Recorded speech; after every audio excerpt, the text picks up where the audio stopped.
Somewhere in a quiet Chinese neighborhood right now, a woman is folding laundry in her living room. Nothing unusual about that, except she's wearing a camera strapped to her head. And every single movement of her hands, the way she grips a shirt, the way she smooths a wrinkle, the way she reaches for a hanger, is being recorded, uploaded, and fed into the mind of a machine that is learning, piece by piece, how to become human enough to replace her. She's not being watched by accident. She's being paid for it. And she is not alone. Thousands of families across China have quietly become something the rest of the world barely knows exists. Paid human trainers for the robots that may one day walk into their own homes and take over their chores, their jobs, and possibly a lot more than that. This isn't science fiction. This isn't a pitch for some far-off future. This is happening right now in 2026 in real apartments, real factories, real elder care centers, and real farms across China. And the scale of it, the sheer size of the operation, is something most people outside the country have no idea is unfolding. So let's talk about what's actually going on. Because once you understand it, you'll never look at a smart home robot demo the same way again. Here's the problem. Robotics companies have been quietly wrestling with for years. Everyone has seen the flashy videos. A humanoid robot backflipping, dancing, walking gracefully across a stage. Impressive, right? But here's the secret nobody tells you in those videos. Teaching a robot to do a backflip is actually the easy part.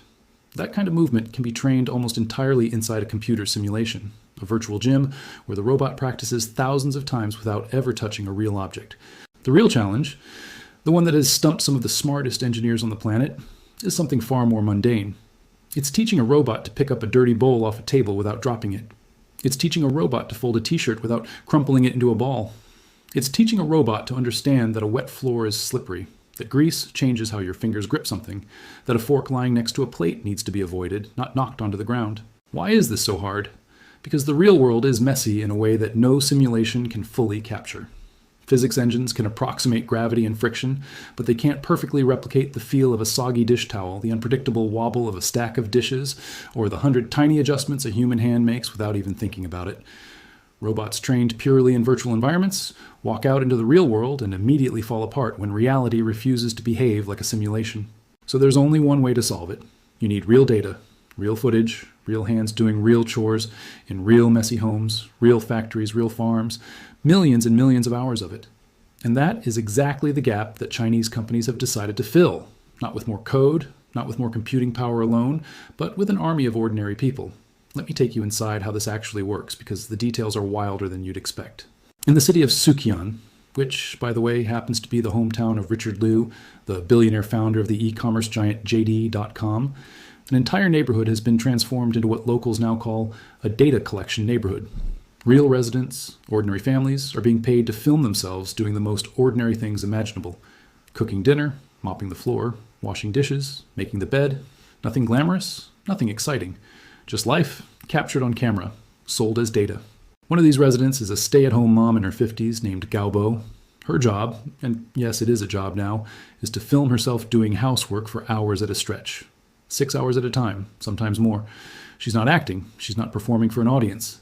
She's simply living her normal domestic routine, while cameras quietly capture every motion of her hands, every angle of her grip, every subtle adjustment her body makes without her even realizing it. And it's not just stay-at-home parents. Workers at a local elder care facility have been recruited too, strapping on head-mounted cameras while they go about caring for elderly residents, helping people get dressed, preparing meals, assisting with mobility. Even workers on a kiwi fruit farm have been brought into the program, wearing sensors that capture the precise hand movements involved in harvesting fruit. Why? Because a robot that might one day work in agriculture needs to learn the exact same delicate, practiced motions that human hands have perfected over years of manual labor. Now, here's where the scale of this becomes almost hard to believe. JD.com isn't running some small pilot program. The company has set a goal of generating 10 million hours of robotics training data within just 2 years. 10 million hours. To put that into perspective, if one person watched that footage nonstop, 24 hours a day, it would take them over 1,100 years to get through it all. And JD isn't stopping there. The company has laid out plans to eventually bring in 100,000 of its own employees, plus an additional 500,000 external workers, into this data collection effort. That's over 600,000 people, potentially, contributing the raw material that robots will use to learn how to move through the world the way we do. JD frames this publicly as a win-win, a way to hand local residents extra income while building the technology of the future. And for many of the people involved, that's exactly how it feels. It's flexible, it pays reasonably well by local standards, and it doesn't require any special skills beyond simply living your life in front of a camera. But JD is far from the only player in this game. Local governments across China have gotten in on the action too, and what they've built is honestly staggering. By the end of last year, more than 40 state-funded robot data collection centers had already been announced across the country, and roughly 24 of them were already up and running. These aren't small offices. Some of these facilities span more than 10,000 square meters. That's over 100,000 square feet, built specifically to simulate dozens of real-world environments under one roof. Picture walking into a building and finding a fake car assembly line in one corner, a mock supermarket aisle in another, a simulated household kitchen just past that, and a cluster of humanoid robots scattered throughout, each one paired with a human trainer guiding its every move. One of the largest of these facilities, located in a suburb of Beijing, was built through a partnership between the local government and a humanoid robotics company, and it offers 16 distinct training scenarios for robots to practice in. Inside these centers, the work can look almost surreal. In one facility in Hubei province, close to 100 humanoid robots are being controlled by human operators, repeating simple tasks, folding clothes, ironing shirts, wiping down tables, hundreds of times a day, over and over until the pattern becomes second nature to the machine's neural network. It's been compared to teaching a toddler to walk. You don't explain the physics of balance to a child. You just let them fall, get up, and try again, thousands of times, until their body figures it out. Robots are being raised the exact same way, except instead of falling down, they're folding towels badly over and over and over again, until eventually they don't. In a bright office in Shanghai, there's a 20-year-old computer science student who spends his days wearing a virtual reality headset and mechanical exoskeletons strapped to his arms. His job, quite literally, is to pretend to open a microwave door hundreds of times, every single day.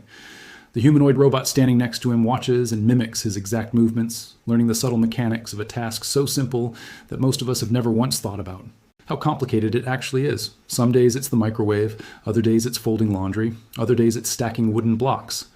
It sounds almost absurd when you say it out loud, a college graduate spending 8 hours a day pretending to open a microwave.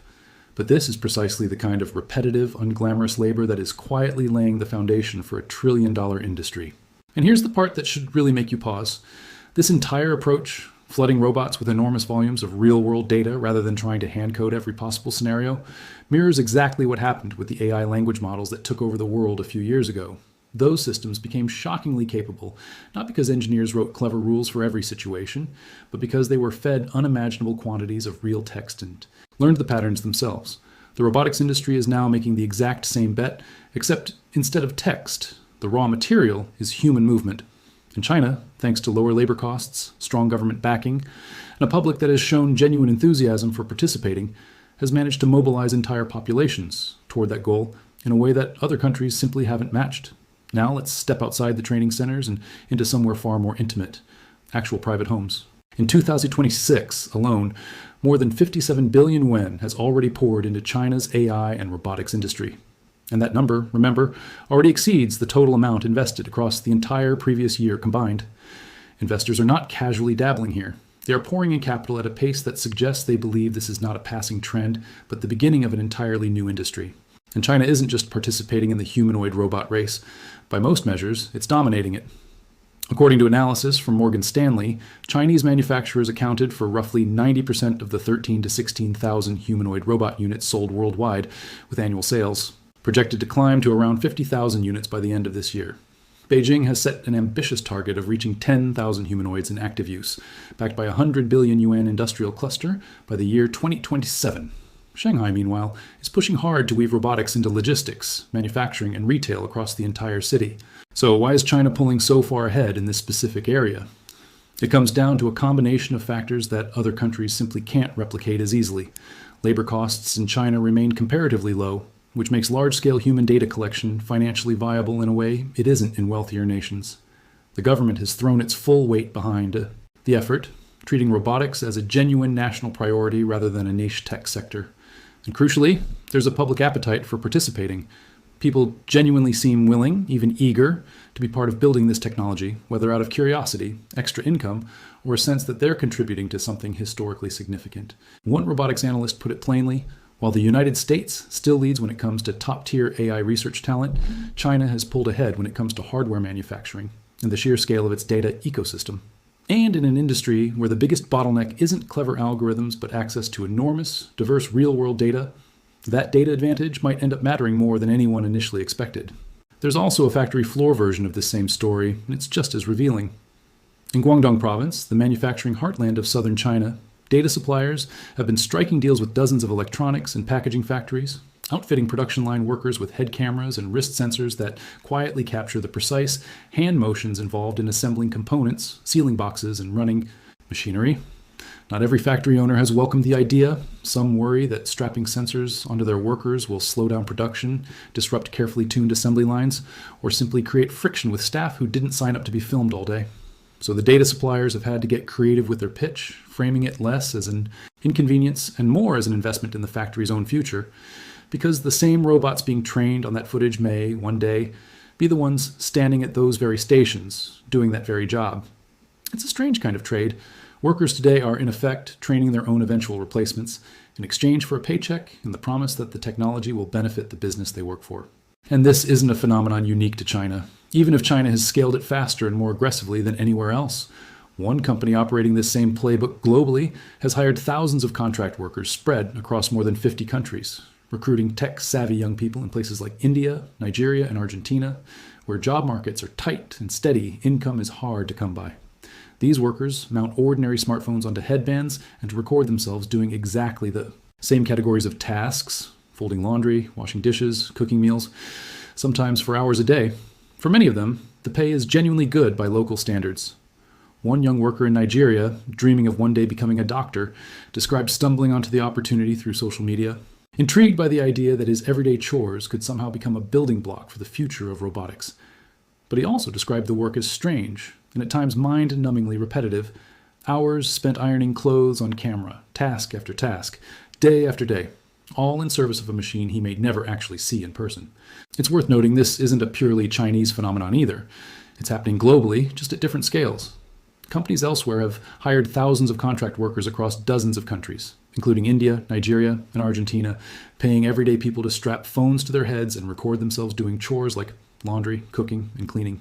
Even in the United States, some delivery driving platforms have begun paying their own drivers to film themselves performing household tasks during downtime.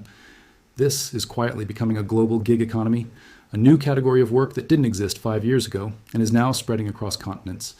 But nowhere has it been organized with the sheer institutional muscle, government coordination, and sheer population scale that China has thrown behind it. Now here's where the story gets more uncomfortable.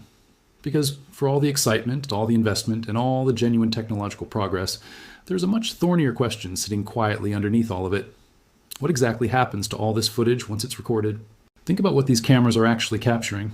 It's not just hand movements folding a towel, it's the inside of someone's home, their furniture, their personal belongings, their daily routines, sometimes their children wandering into frame, sometimes their faces, their voices, small fragments of their private lives that were never meant to be data points in a corporate training set. Some companies working in this space have tried to build in safeguards. Workers are often instructed not to show their faces on camera and not to reveal personal information like their names, phone numbers, or birth dates. Artificial intelligence systems, backed up by human reviewers, are used to scrub out anything sensitive that slips through. But even with those precautions in place, the footage still captures deeply intimate slices of people's lives. The walls they live within, the objects they own, the rhythms of their daily routines. For workers who have families, keeping their private life out of frame becomes an ongoing, sometimes exhausting negotiation. Picture trying to record a clean, useful training video while a toddler keeps wandering directly into the shot again and again, no matter how many times you gently steer them away. And this raises a bigger, more uncomfortable question that researchers have started asking out loud. As robots become more embedded in people's homes, what exactly are they seeing, and where is that information ultimately going? A robot moving through your living room isn't just avoiding furniture and identifying objects to pick up. It's also, in a very real sense, capturing your habits, your face, your lifestyle, and sometimes the most mundane, ordinary intimacies of daily existence. The things you'd never think twice about doing in front of another human being, but which now might be quietly recorded, processed, and stored somewhere far away. This isn't a hypothetical concern limited to robotics either. It's already playing out in adjacent corners of the smart home industry. Robot vacuum cleaners equipped with cameras, made by Chinese manufacturers and sold internationally, have already sparked real controversy overseas after one major company quietly updated its privacy policy to state that user data collected through its app might be processed inside China. A reversal of an earlier promise that customer data outside the country would stay on local servers. The updated policy also revealed that personal information, including identification details and device data, could be shared with a separate Chinese-based cloud platform. The controversy triggered real alarm among lawmakers and privacy advocates in other countries, some of whom have previously flagged similar Chinese-linked platforms as potential national security concerns. To be fair, China's own legal framework around data privacy has been evolving too. The country's core cybersecurity law underwent a significant revision that took effect at the start of this year, designed to better coordinate with existing data security and personal information protection laws. Chinese courts have also started pushing back in specific cases where companies collected more personal information than was strictly necessary to provide a service, ruling that consent must be genuinely obtained rather than quietly assumed. So it's not accurate to say there's no regulatory oversight here at all, but the pace of the technology's expansion into private, sensitive spaces, literally into people's living rooms and bedrooms, is moving considerably faster than most people's understanding of what's actually being collected and what it might eventually be used for. There's also a deeper, more philosophical question hanging over this entire industry, one that even the experts closest to it haven't fully resolved. Is this approach, burying robots in unimaginable quantities of raw human movement data, actually going to produce truly intelligent, adaptable machines? Or is it possible that the industry is simply repeating the same scaling logic that transformed language models, without fully accounting for the fact that physical intelligence might be a fundamentally different, far more complicated problem? One robotics professor put it this way: the tech industry watched large language models achieve incredible results simply by scaling up data. And now it's betting that the same formula will work for robots learning to move through the physical world. But movement isn't language. A sentence doesn't need to account for gravity, friction, the unpredictable wobble of a stack of dishes, or the fact that grease on your fingers changes how tightly you need to grip something. Whether massive data sets alone can bridge that gap, or whether something else entirely is still missing, remains a genuinely open question that nobody, not the engineers, not the investors, not the analysts, can answer with full confidence yet. And there are already signs that the industry itself is nervous about overextending. Some analysts have pointed out that with dozens of government-funded training centers popping up all at once, there's a real risk of oversupply, more data collection infrastructure than the market can actually put to productive use, echoing the kind of speculative bubble concerns that have haunted other fast moving tech booms before this one. Investors so far remain enthusiastic.